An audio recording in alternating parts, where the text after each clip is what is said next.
di leen bëggee bu baax a baax ci ànd bi ak ñun vous êtes sur la bonne fréquence yaa ngi ci RFM number one ci station sur la bande FM bi nga xamante ne fa nga ñuy jàppee ci 94.0 wala nga pousse 94.3 merci à tous ces auditeurs bëggee bu baax a baax encore une fois allez c'est reparti dernier numéro pour cette semaine on est le 1er mars 2023 voilà mois de février bi dafa ñëw rek jaar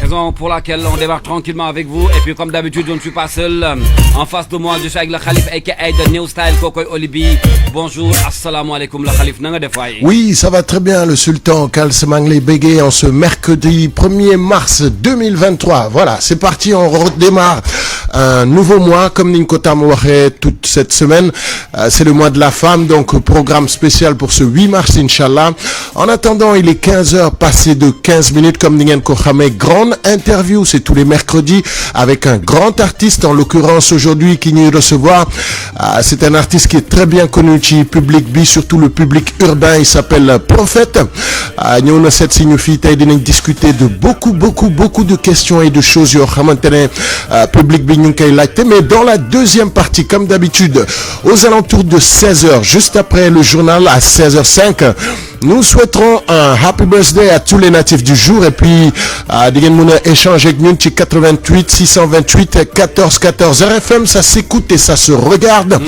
Real One always number one à la partie digitale on est en compagnie de Maïssa Mbaye c'est reparti bonjour à tous et très bon après-midi en notre compagnie installez-vous on démarre tout de suite une grande interview la chronique également de Pat Doudou elle sera là à 15h30 comme d'habitude depuis Bruxelles on va parler un petit peu sans doute de l'actualité faire un round-up de tout ce qui s'est passé cette semaine donc voilà le programme pour aujourd'hui bonjour salam alaikum. Alaikum salam et puis on va démarrer sans plus tarder c'est bien de préciser tout à l'heure on aura la chronique de Pape Doudou d'ailleurs mercredi bu nekk daf ñu koy jox à partir de 16h30 mën ngeen réagir également ñi ngi en direct ci suñu page Facebook officielle bu Radio Futur Média ak la chaîne YouTube ak TikTok bi si plateforme digitale yëpp Maïssa activé na ko mën ngeen ñu déglu di ñu seetaan et puis vos questions pour notre invité il s'appelle Mr Prophète alors Prophète de recevoir Prophète en tant qu'artiste forcément dina ànd ak ay quelques polémiques un peu démb quand on parlait de Prophète tu m'as dit mais on parle beaucoup de comeback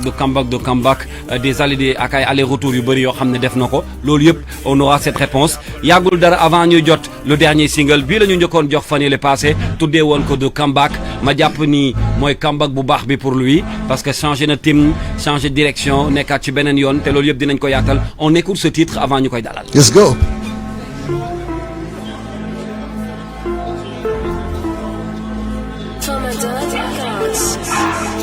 Easy. What's up? Get down. What's up? We got a brand new double back. Say, Easy, Prophète back. We got a brand new double back. Prophète back. We got a brand new double back. Prophète back. We got a brand new double back. That's the band, Prophète back, xam nga nigga ak a bandi ku doon laajte nigga baa ngi maak ñoom bokkunu jàgg yi jaga yaa ngi tokkuñu kompunu ba tey ni seeni boosa ngi maak ñoom si jël nañu dellu te seeni boosa ngi ay yaawa jàllak laa fiy def ñu dem boosa ji bu dëgër bi nga bëgg ma andi kon booyi soosa ngi isi aka maalan yaaga tocca mi ñoom duñ si wax ndax dañoo compagnie classique ni River Company ñoom seeni tur si pax si tomba nii benn jàpp di tiri ba fu ma gis di tiit pourtant tollu ma nenn ba fu ma gis di siit jot lépp ba yi mujj jooy ma desal leen de siit aka ma mën a teral gan ma nigga tey ka siit sama ñëw noo def dalay bett na xaaroo ko booy tas lépp bësa lépp cool na aaroo ko booy li may gën di lelu gën di nekk tëmu tour sang dañoo rax ma gis ma nekk bette pur sang lépp fi easy li yëfu mag la du diri di yëfu maquillé fépp nii biri ñu koy lekk may firi takkal leen chéri ji diri couleur nga soxla am rose bàyyi noog noir bi ak gris sama comeback rek lan doon jàmbaat rek ma ñëw sampaat teg di leen pompat teg dama yàgg jël yàpp soppi ko sompat teg man la pro ba di dëgg ki leen di coobaat teg maa ngi jàpp niggas yëpp di leen di 2+2 boy di leen di 2+2 boy ñoo ñàkk jom si ma leen di 2+2 boy dangay dem ko mujj sonn ñu laaj 2+2 boy civil du kamikaze bi du kamikaze bi mbedd ñëpp a ma jox cër tourné na page bi tegal sa baat bi fexeel wàcca sa baat bi joxe cër te xam ne yow la tubaab bi may dikk di baag rek teg nigga si dikk di beeg fekk di free teg nga teg ma teg microphone maa ko doon teg xaw ma ko ma ñor di tey nga gis fi alcool rek su coow nga may woo may ma def tat 8 te xamal tam du caag may iri di tëral bekkaal di ren di faat lu mu xaat lu may jéggi laajal bagtaat man la def tat bi lay kepp di lay jàppaat tum ko farfaat bi lay tëral di lay xarafaat tum ko batuwaat léegi rab la wala barkaat man la pro imaamul boy la leen ñu julli kaar rek prophète ak il s'appelle Prophète. moo doon marqué son retour ñu bàyyi ko mu nuyoo déjà dalal ko Mr Prophète salaamaaleykum. salaamaaleykum Kalze. salaamaaleykum RFM salaamaaleykum Rewan salaamaaleykum Olivier. yes sir. salaamaaleykum Sénégal West Africa Grand Dakar NGB maa ngi nuyu ñëpp di nuyu ñi ma àndal ñëpp sama manager sama producteur Lunsi. sama rak Mbay moo Malamine. xam nga ñoom perkaal waa dem dëj bi yëpp maa ngi bëggee ñëpp. macha allah. oui Oli. Waouh, Prophète, salam alaikum, ça fait plaisir en tout cas nous recevoir le film aujourd'hui. Man peut-être fi bëgg tamalek yow, je sais que artiste boo xamantene da nga prouver li nga mën a def ci musique bi, ci musique urbaine bi, hip-hop bi. Comme ni ngeen ko waxee rek tout à l'heure sànq, bon, hier on discutait un petit peu ci ce parcours ak yu demee noonu, mais on a constaté qu'il y a un moment da nga xawoon arrêter tuuti un petit peu li nga xamantene mooy musique bi.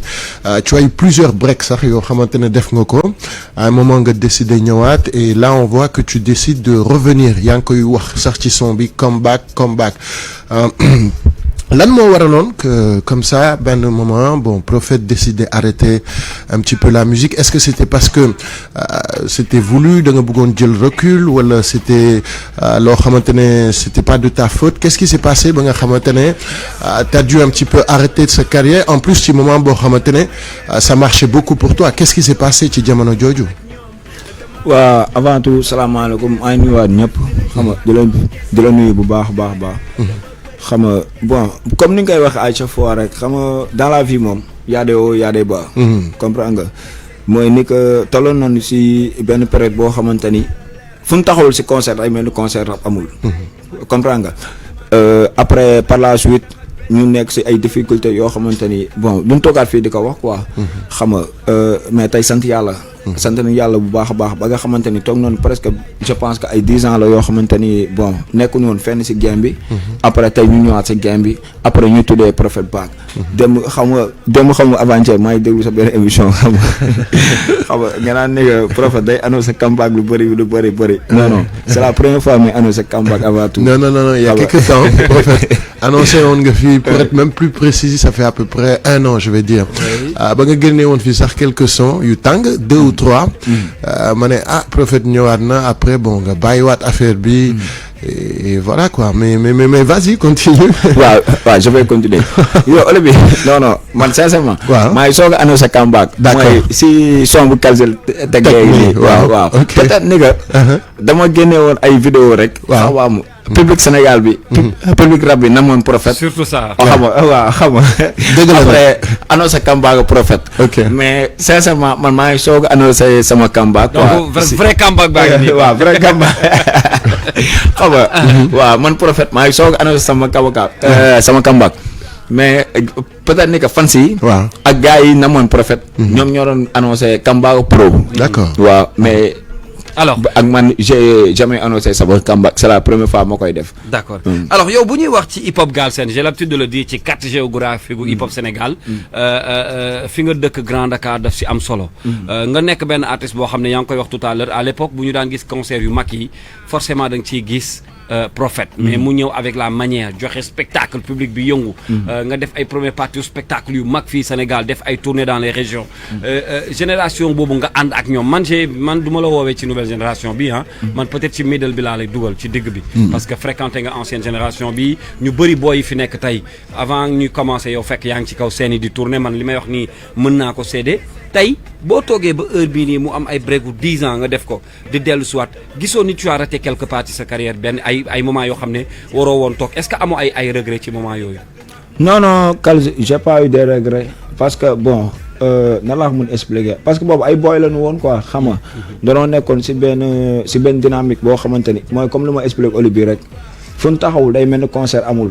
comprendre nga ñuy fay ko ay xaalis yoo xamante ni xam nga ba pare nekk ay boy amul ay 17 ans xam nga 16 ans yu demee noonu. xam nga je pense pas que ni que regret la danoo xamuloon fuy teg suñu tànk rek mais tey màgg nañu xam nañu bu baax a baax lépp loo xamante ni dafa war a teg suñu tànk lépp loo xam da nga koy def xam nga mooy tey yaa ngi ànd ak démb. ñun dañoo ànd ak suñu génération kase. xam nga mooy ñun ñëpp. On n'était pas majeur quoi majeur. xam nga ay 17 ans lañ amoon 16 ans. c'est que boy bu teel a rab nga rek quoi boy bu teel a rab laa quoi. demee noonu xam nga mais bu demu doon tey du demee nii quoi du demee nii. doo nekk naan ni que da ngay rattrapé wu après 10 ans encore. xam nga mu am ay boy yu bëri sax génnee nga leen demee noonu xam nga. après waat ay 10 ans si xam nga si ginnaaw wala demee noonu. kon donc lii 10 ans si ginnaaw kon. tey tabax na ko kër quoi.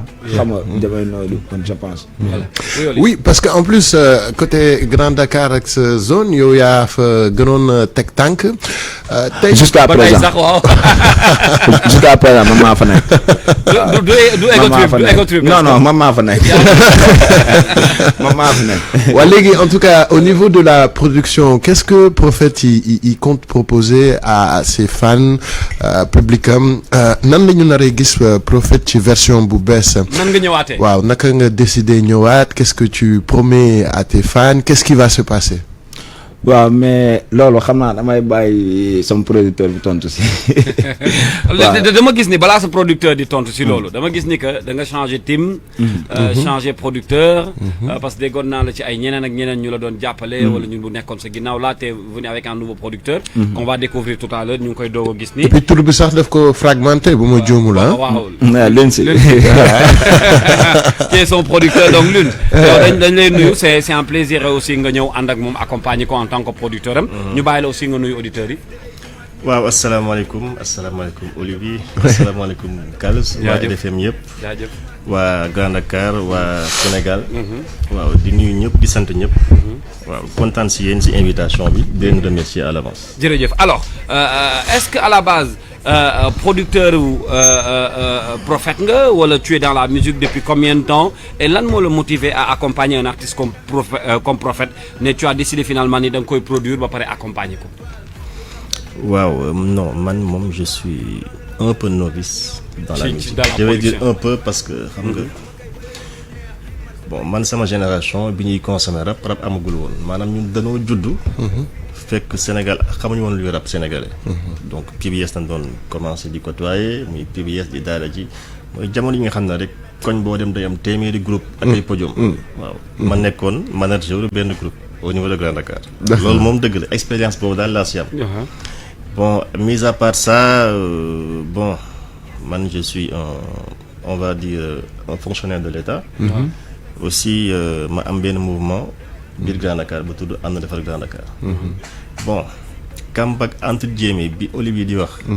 il y a 2 ans ci ginnaaw. bi mu génnee son wu Kéba Seydi. son bu tudd Kéba Seydi. ak son bu tudd Bandi Yey Fo bu mu génnee ñaari vidéo yooyu. vraiment si laa gis ne Prophète bon c'est vrai que les jël na âge. mais talent yi ba léegi mi ngi fi. voilà j'ai dit loolu moom dama ko gisoon. ba pare vraiment mu nekkoon boy boo xam ne je vais pas dire que daf ma taq mais bon on était pratiquement ensemble. D'accord. bien que nous sommes pas de la même génération. Ouais. waaw mais on était pratiquement ensemble. léegi daal vraiment man ma gis ne waaw. ça vaut peut-être le coup. Ouais. voilà ok waaw laaj ñu jàppale ko. donc j'ai essayé d'abord ma proposer ko nekk manager am.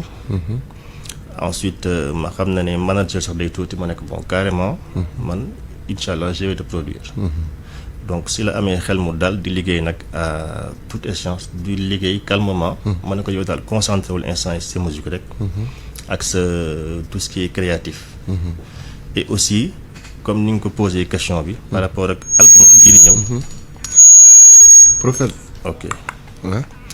album bii di ñëw xam nga moom Prophète moom xamoon nañ ko ci benn canevas ba pare parce que maîtriser na rap am na talent daal pas rap kese mais musique ci bopp am na lu mu jotoon liggéey quoi ba pare lu fi voilà et aussi il a déjà sa réputation ci rap bi maanaam rap classique daal mënoon na ko. Mais justement, sa réputation, est-ce que le fait d'attendre comme ça un petit peu, est-ce que Fogolone est quelque part aussi, il y a d'autres artistes qui sont venus poser d'autres choses encore Chikanamam, est-ce que tu penses que... D'attendre quoi? Non, je dis le fait qu'il soit resté un petit peu longtemps, ni peut-être qu'il n'a pas sorti quelque chose. Est-ce que tu penses pas que les nouveaux artistes, il y a parce qu'il y en a beaucoup maintenant de nouveaux artistes. 10 ans yu mu toog c'était pas de l'attente.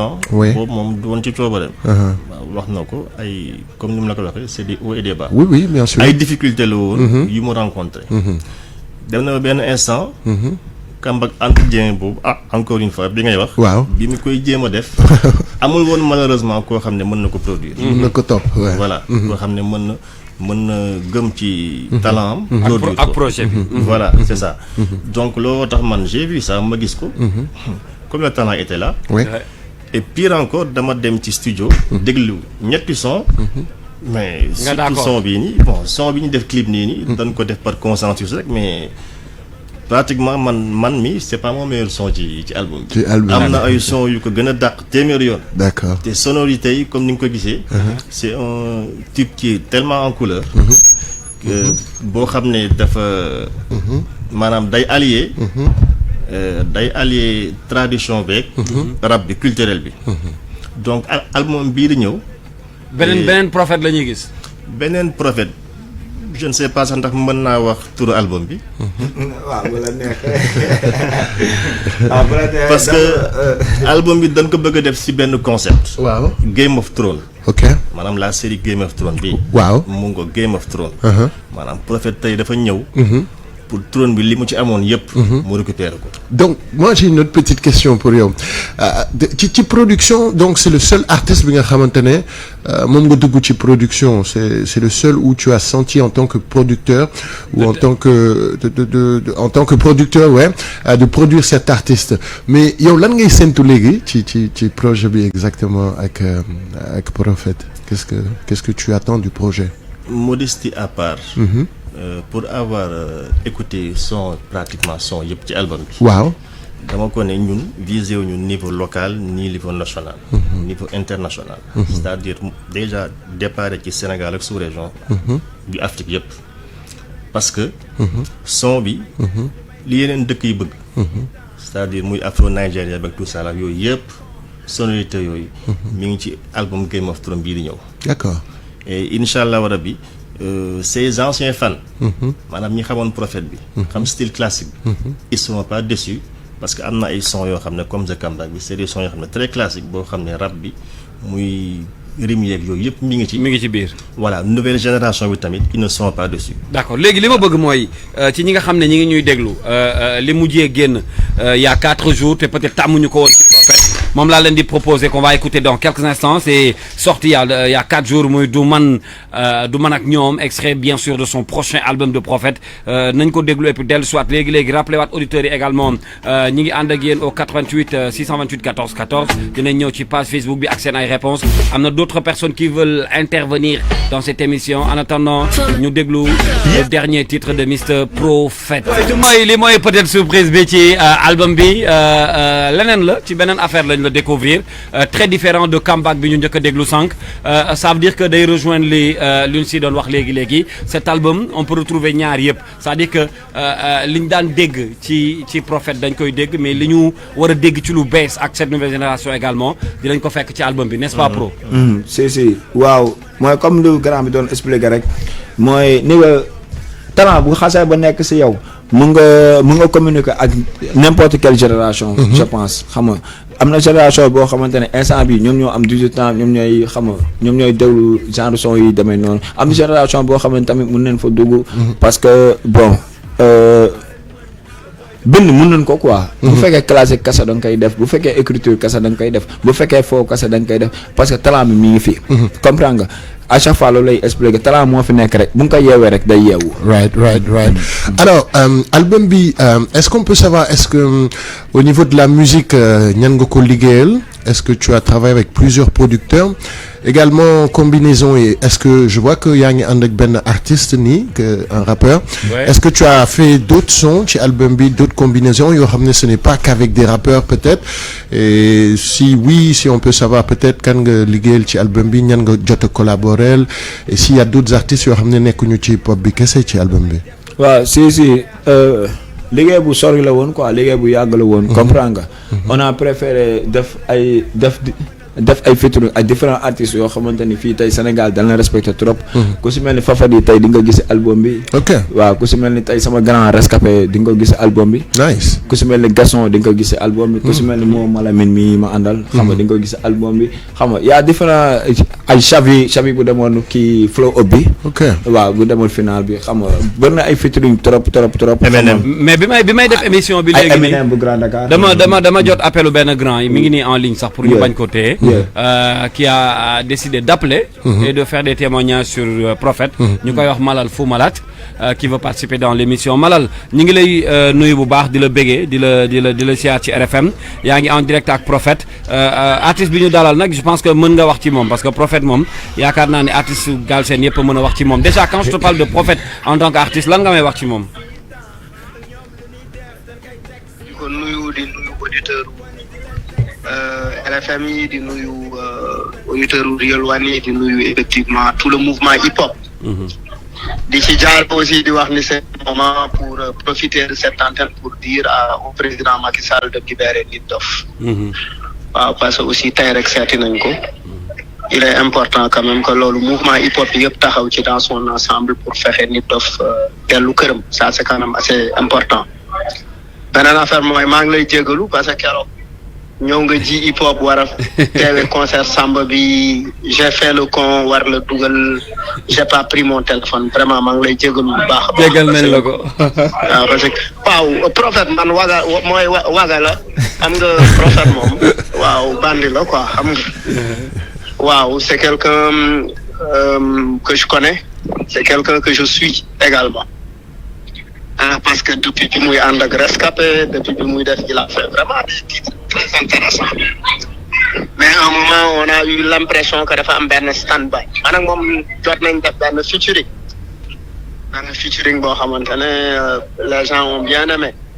C'est quelqu'un boo xamante ne d'un point de vue artistique je l'apprécie. C'est quelqu'un également de très attaché à son quartier à ses réalités aux réalités de Grand Dakar vrai boy Grand Dakar. Ça ressort dans ses textes ça ressort dans son attitude. fan yii nag dama ko commencé suivre mu intéressé ma trop. dama ko commencé suivre mooy ci réseaux sociaux yi laa koy xool.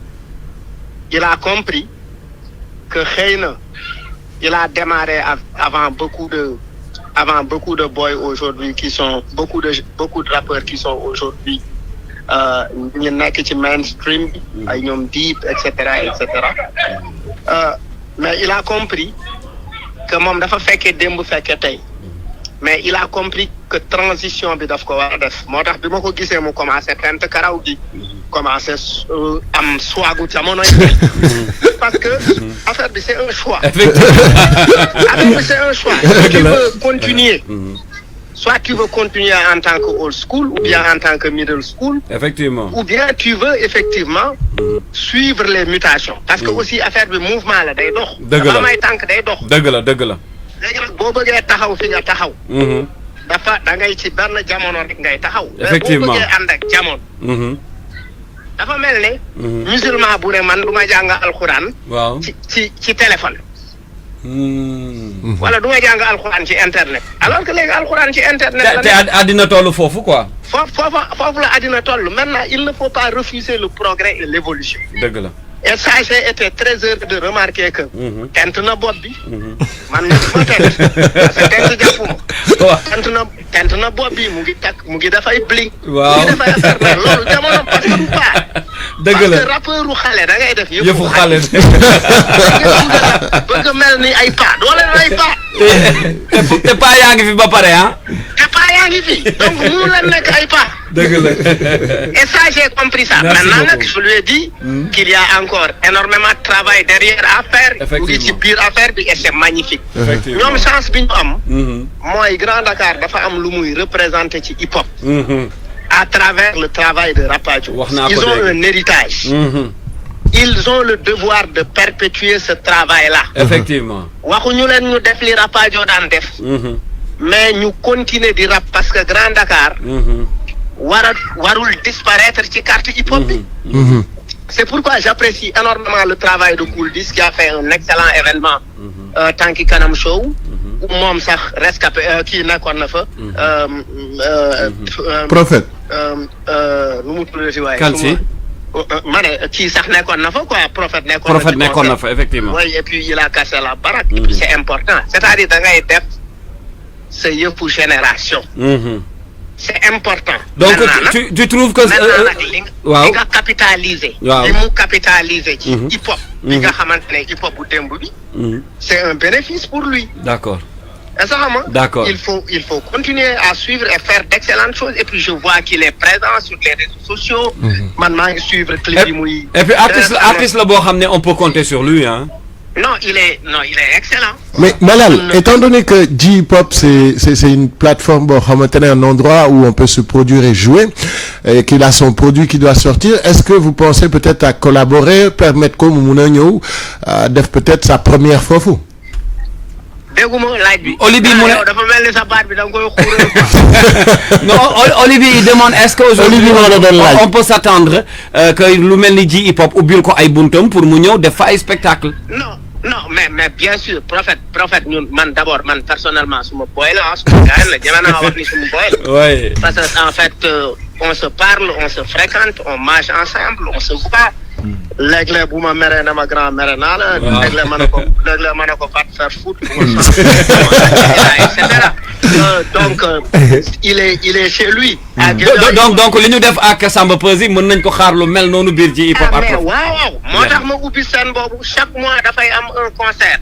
jeex na avec des artistes qui nous proposent du très bon live. jeex na kon merci beaucoup mais Malal ñu ngi lay gërëm ci témoignage bi. mais jaajëf ñoo far Olivier. merci beaucoup voilà c'était fou Malade. looy commentaire ci li mu wax yëpp ci yow da ngay gis respect bi. waaw voilà ni mu. sama waay la dem sa guddi rek ñuy waxtaan ba ay 4 heures du matin yi demee door xam nga man maa nga ne coupé sax waaw suba ñu déggante xam nga moom day bëgg ñuy waxtaan quoi man ku baax la. sama waay la nit ku baax la sama gars la sama grand la. mais Prophète man laaj la benn question ce producteur mu ngi nii taxaw.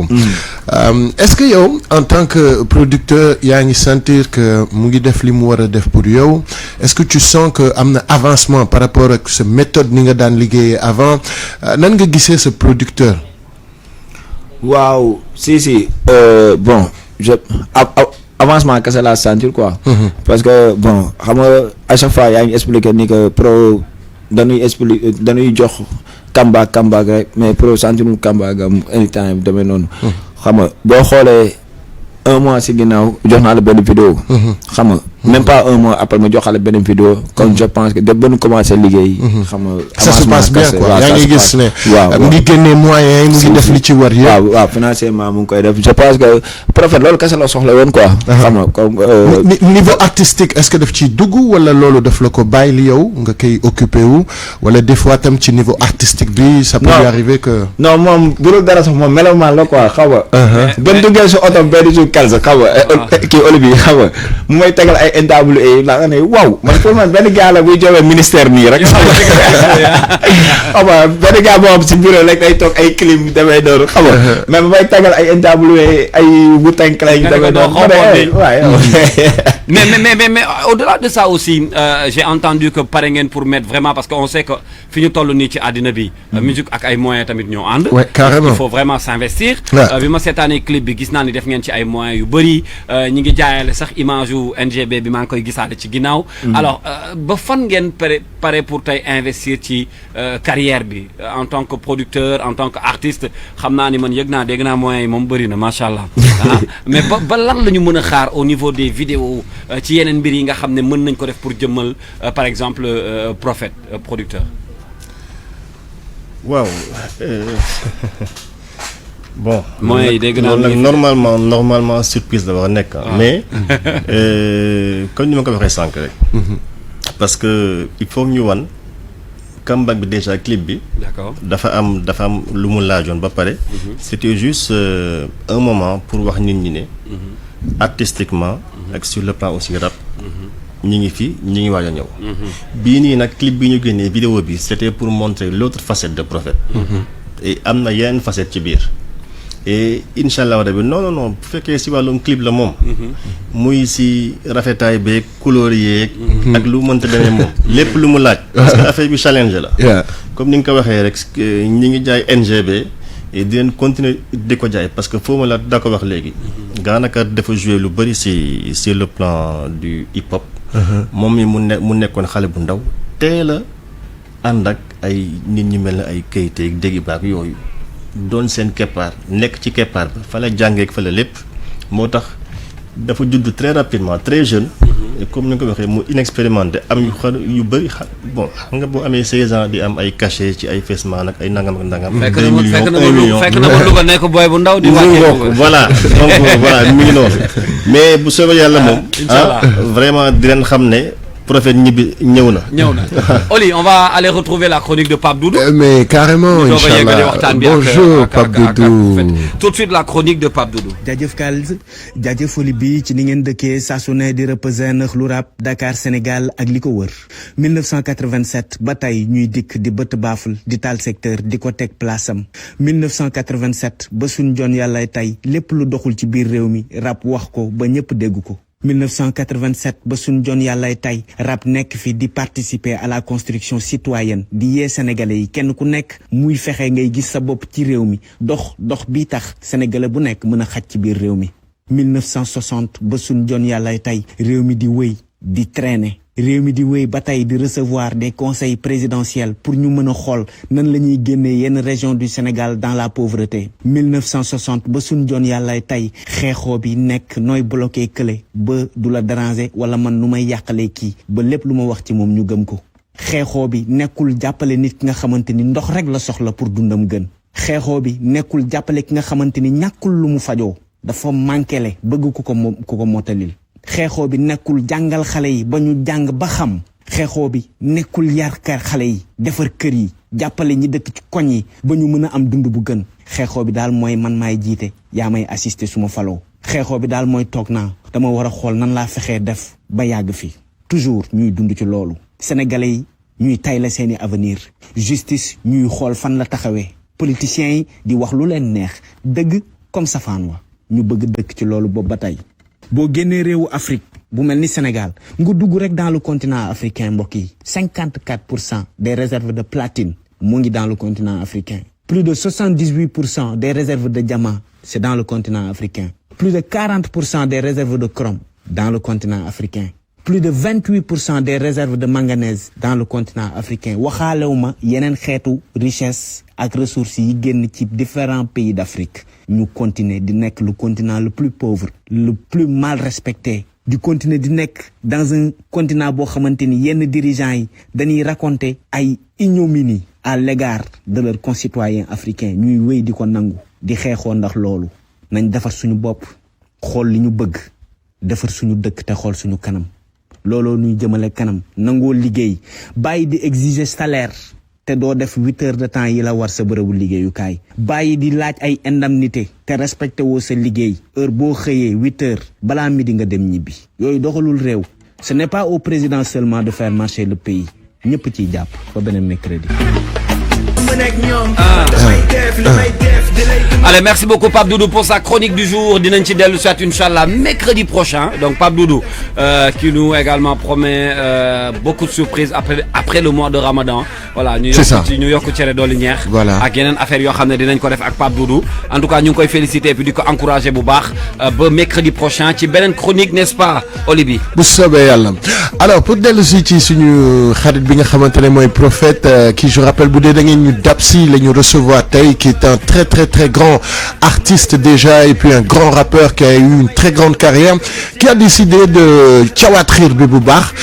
Prophète, on a vu une question sànq ci live bi mooy Issa Dieng bi ñuy déglu léegi chronique bi muy laajte signification Prophète mooy lan exactement.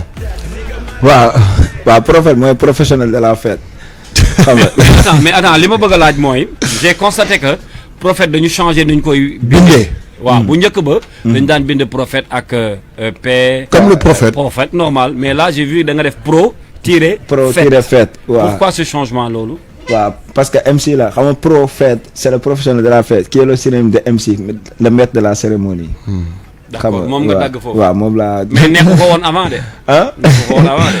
non xam nga dama mos a toog si benn plateau émission xam nga benn imam boobu ma quoi xam nga nee ma non bul tuddee sa bopp yonent yi seen carrière dafa métti de booy.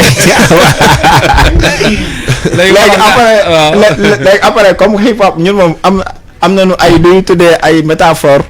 xam nga lu ñuy tuddee ay yeneen jeu de mots yi demee noonu. après on a décidé def pro. Fête comme le professionnel de la fête. D'accord. Le cinéma de MC quoi. Moi j'en reviens au producteur. Il nous reste peu de temps. Le producteur. Alors la sortie. Le producteur il t'intéresse. Il m'intéresse le producteur. Il m'intéresse. Il est sérieux mais il m'intéresse. Ouais.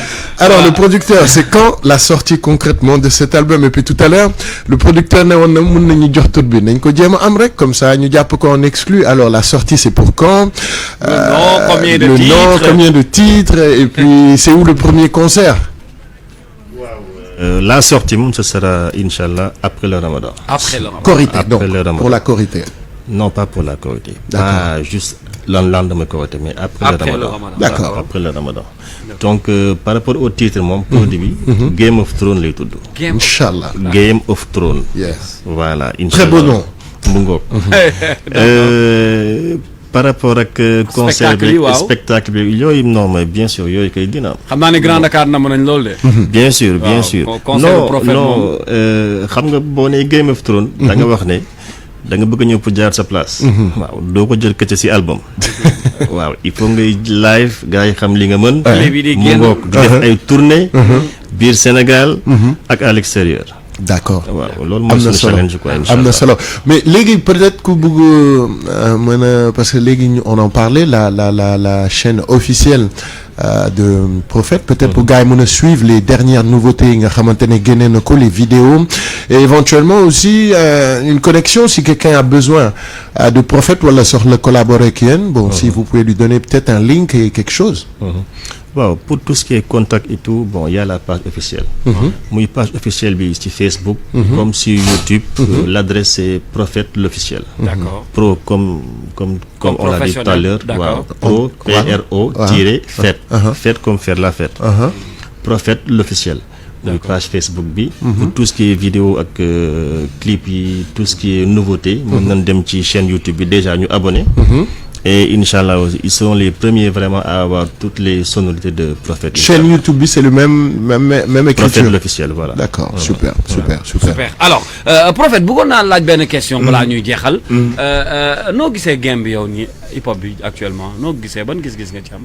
waaw game bi instant bi nice mi ngi nice. waaw mi ngi nice. peut-être ak ay détails noo ko gisee mi ngi nice dafa xaw a yomb de wala. non mi ngi nice carte mi ngi nice xam naa su ma ñëwee dina gën a xam nga. dina gën a nice mais naka gars yi say relation ak gars yi est-ce que mi ngi nice ak. gars yi waaw ñëpp waaw maay bëggee ñëpp si game bi xam nga gars yi moom xam nga maa ñoom ñoo far quoi. yaa ngi am ay nouvelles Ngaaka Blindé. Ngaaka waaw daje nañu je pense que kii. mooy concert J bi. concert J bi mooy waaw je pense que. yaa ngi fa woon waaw yaa ngi fa woon sax. waaw xam nga fat nii. mais yéen a ngi ci jàmm. waaw ñu ngi si jàmm. lépp di nice. Kalsu mooy comme lu ma la waxoon rek xam nga Ngaaka moom Ngaaka man sama rakk la quoi. Ngaaka man franchement man dama ko bëgg. xam nga Ngaaka sama rakk la sama gaañ la. man dama ko bëgg mënu ma ko bañ. peut-être ne que. tolluwaay la woon tey man dina am problème ak yow. bien parce que dañuy fréquenter dañuy ànd. xam nga ñu sa manager bi Alioune Sy. barki salaatul fatiha laa lay waatal. fan yëpp dafa mere woon. comprendre nga parce que dañuy ànd. ci liggéey bi la noo mënta def dañuy am ay problème comprendre nga. mais boo weetee. man ma weet di nga xam prophète fa la toll. Kals dina xam pro fan la waaw tamit. xam nga fa la lay expliqué. maa ngi nuyu Ngaaka di nuyu yaayam mère Fatou bu baax a baax a baax a baax. jaajëf mais ma bëgg la xam nga maa ngi ñaanal mu yàgg fi te wér. mais yow aussi ñu ngi lay bëggee bu baax et puis on t'encourage. di la xamal ni muy man di Oli bi projet bi ñu ngi ci à 100%. et puis dinañ la accompagner xaar yeneen yi nga xam ne moom moo ci topp. voilà yow fii sa kër la. vraiment bonne chance voilà ñëwal. di nuyuwaat sa yaay aussi. mos nga ma passe mère bi. ñaan yu am solo sax. mère bi ñu ngi koy nuyu di ko ziar bu baax. peut-être un dernier mot ak Lune Sy lan ngay tàggatoo le temps prophète essaie également di joxe son dernier mot. waaw tàggatoo bi rek mooy que déjà li nga wax sànq ñu ngi leen si remercier bu baax. c'est-à-dire que déjà tey jii vous avez pensé à nous juste après la sortie du deuxième single ngeen invité ñu. voilà donc pratiquement li ngeen wax tamit ne di ngeen si jàpp d'accord vraiment loolu moom loolu rek nañuy ñaanal. loolu la ñuy ñaan. inchallah sinon inchallah comme nu ko borom kër gi defee rek Youssou Ndour. waaw vraiment dañuy topp si loolu rek. inchallah waaw loolu moom nañu topp parce que yoonu ndaw du gaaw. wax na ko si ay wayam yu bëri. waaw et on fera tout comme ni ma ko waxee rek. pour moom inchallah Game of Thrones bi moo. Game of Thrones bi doon joxo jël. jeex na inchallah samedi bi sax mi ngi weekend start pour présenter vidéo bi. waaw bu soobee yàlla lan ngay tëjee. waaw Kals waaw di la bëggee rek. xam nga di bëggee Oli bi xam nga di bëggee Real One. xam nga yow xam nga ñu xam yow. waaw gis nga. waaw yow xam nga ñu demee xam nga yow Kals sincèrement tu as toujours été là surtout dans les mauvais moments xam nga. demee noonu et tout difficile. waaw moment yi difficile yëpp man Kals daf may woo ne ma pro jàppal rek. xam nga gëmal sa bopp xam nga demee noonu et tout. xam nga di ma conseiller. xam nga maa ngi bëggee waa Grand Dakar encore bu baax a baax a baax. ok waaw parce que tamit soutenir na ma.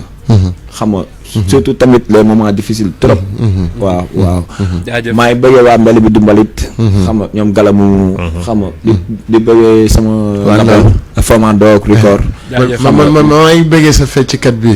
ma fecc trop. sax ba léegi dafa jaxas sama bopp. waaye Kals fi la koy dajee dem naa.